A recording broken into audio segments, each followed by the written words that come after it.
You spent $40 on a cat bed. Memory foam, plush fabric, ergonomic shape designed around a cat's body. The listing promised your cat would love it. You put it in the best spot in the apartment. Your cat walked over, sniffed it, looked at you. Then went to sleep in the Amazon shipping box you forgot to throw away 3 weeks ago. The box is 10 inches by 8, brown cardboard. Half the tape is still attached. The side still has a barcode sticker on it. That's his home now. If you think your cat is messing with you, you're not alone. If you think it's a coincidence, you're wrong. Behind this behavior is several million years of evolution, 2 documented scientific studies, and 1 principle that explains everything at once. And once you understand it, you will never throw away a cardboard box again. Number 1. 3 walls and a ceiling. The safest place on Earth. Let's start with the core. What actually happens in a cat's brain when it sees a box? Your cat is a house pet. He lives indoors, eats from a bowl, sleeps on the couch. But his brain is the brain of a medium-sized predator that in the wild is simultaneously a hunter and prey. This is critical. Cats don't just hunt mice. Cats are hunted by eagles, foxes, larger predators. In the wild, they are vulnerable. And the primary vulnerability is open space. When a cat lies on an open surface, an attack can come from any direction: front, back, sides, above.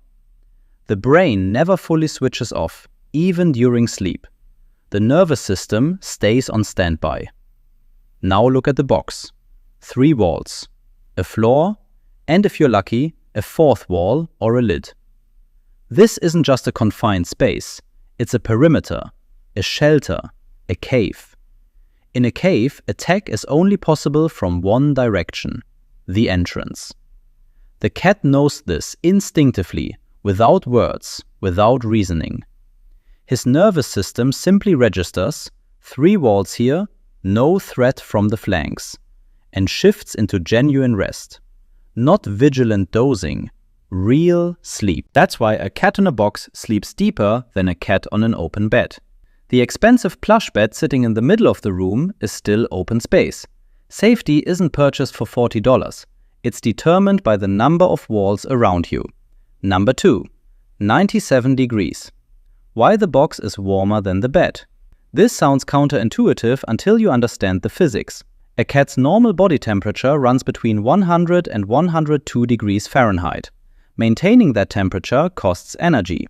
The colder the environment and the larger the surface area losing heat, the more energy required.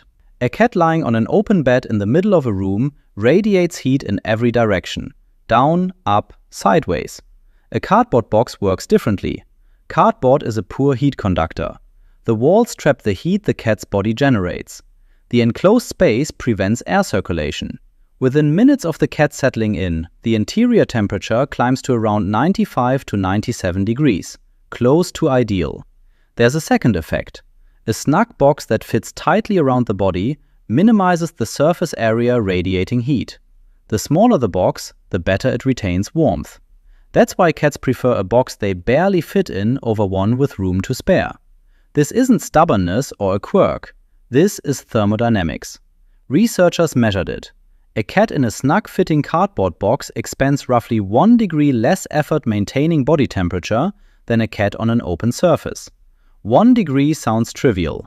In terms of metabolic cost over a full day, it's a meaningful difference. Number 3. The box as stress medicine. An actual study. In 2015, Dutch researchers ran an experiment that every animal behaviorist now cites. They took a group of cats that had just arrived at a shelter. Animals experiencing one of the most stressful periods of their lives. Unfamiliar place, foreign smells, no familiar space. Half the cats were given cardboard boxes, half weren't. 2 weeks later, stress levels were measured on a standardized scale. The result was clear. Cats with boxes adapted to their new environment significantly faster and showed stress levels 25% lower than cats without. The mechanism is simple.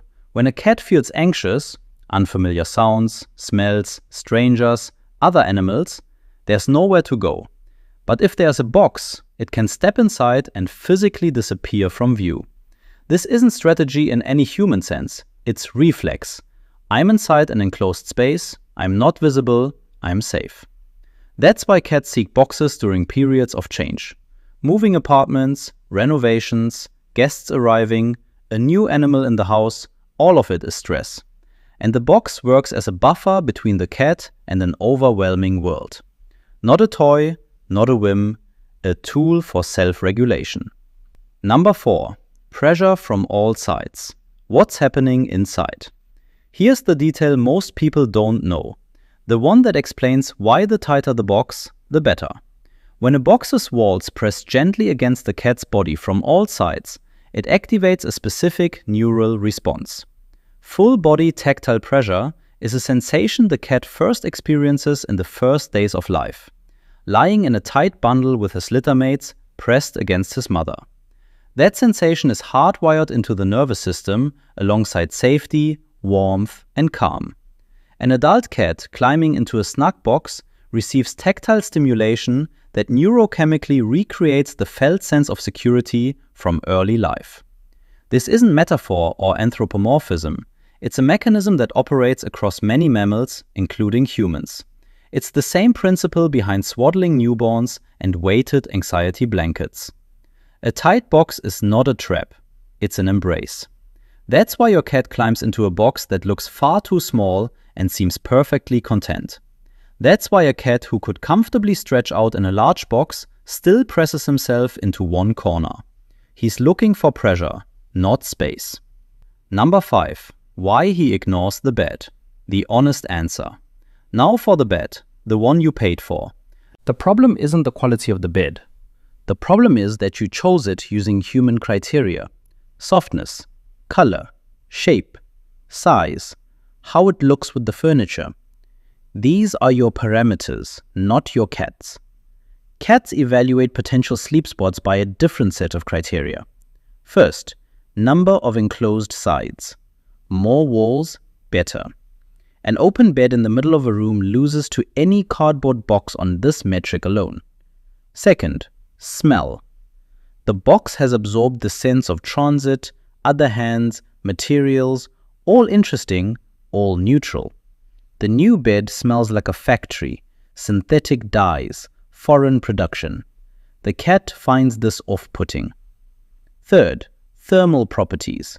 We've already covered this. Cardboard wins. The bed can become a favorite, but only if it's positioned in a corner or against a wall, partially enclosed from above or the sides, and has had time to absorb the cat's and the home's scent. You can help. Put something with your scent inside, move the bed to a corner, add a lid or an overhanging edge. Give it a few weeks. But honestly, the box will still win, because it already accounts for all of this just through different means. Number 6. The smaller box is better, and what that says about cats. There's something else researchers discovered in box experiments, something most people have never heard. When cats were given a choice between a real box and a square drawn on the floor, the cats lay down in the drawn square. This was tested multiple times in different labs with different cats. The result held. A simple outline, the silhouette of a box on a flat surface, was enough for the cat's brain to register it as a shelter. This shows how deep this instinct runs. The cat doesn't think about the box, he feels it. A perimeter, a boundary, a contour, all of it signals the same thing to his nervous system. I'm inside, I'm protected. The practical takeaway is direct. Ideal size is when the cat can enter, lie down, and the walls are close. Not uncomfortably tight, but snug. A square drawn on the floor will work too, if no box is available. Number 7. 3 myths that get in the way. Before the practical part, 3 misconceptions that come up constantly. First, my cat likes boxes because he likes mess and garbage. Not true. Cats are among the most fastidious animals. They spend 30 to 50% of their waking time grooming. A cat will only enter a dirty box if there's no other option. If he's choosing a particular box, it's clean, or he's already cleaned it by saturating it with his own scent. Mess has nothing to do with it. Second, my cat ignores the bed as a protest or because he's offended. Also not true, and not because cats can't feel slighted, but because a cat simply doesn't understand the concept of, I bought you a bed, be grateful. He evaluates sleep spots by instinctive criteria. The bed didn't pass the test not because he's ignoring you, but because it's objectively less comfortable by his metrics. Third, it's just a quirk. Every cat is different. No, this is universal cat behavior. 100% of cats presented with a box will show interest in it. The only variable is how strongly a particular cat will prefer it to other options. This isn't a quirk, it's an evolutionary constant. Number 8. What to actually do. The part that makes all of this worth reading. Option 1. Cardboard box with a cut entrance. The simplest and most effective. Take any box your cat roughly fits into. Cut a hole about 6 to 8 inches across on one side. Large enough for the cat to enter, small enough to preserve the thermal effect. Put an old t-shirt or towel with your scent inside. That's it. Cost, 0. Lifespan, until the cat has fully saturated the cardboard with his scent, after which you grab the next box from your recycling. Option 2. Plastic bin with an entrance. For something more durable, a plastic storage bin with a lid, with an entrance hole cut into one side. Plastic holds heat less effectively than cardboard, so a liner inside is essential, but it's washable and will last for years. Option 3. IKEA Samler 11 liter. This is a cult object in cat owner communities. A small, semi-transparent container with a lid that you cut an entrance into. The cat sees the room through the translucent walls while remaining enclosed on all sides. Perfect balance of shelter and sightlines. Costs almost nothing. Beloved by cats worldwide. And the main rule, don't throw away shipping boxes immediately. Let your cat decide first whether he needs it. Sometimes an Amazon delivery box is worth more than the bed you ordered, because the cat says so, and his opinion counts more here. Number 9. When the box becomes more than a cozy spot. Normal behavior. The cat regularly goes into the box, spends time there, comes out, plays, eats, comes back. Healthy attachment to a shelter. Concerning behavior, the cat almost never leaves the box, reacts to any sound or touch, stops eating. That's no longer just love of boxes. That's stress. A new pet, a new person in the house, unfamiliar sounds outside, a health issue, all of it can push a cat into a box for a long time. Knowing the difference matters. How often and how long your cat sits in the box tells you more about his internal state than almost any other signal. The box is the best mood indicator you already have. Write it in the comments. What's the smallest or most absurd box your cat has ever claimed? Photo welcome, best one gets pinned. Subscribe.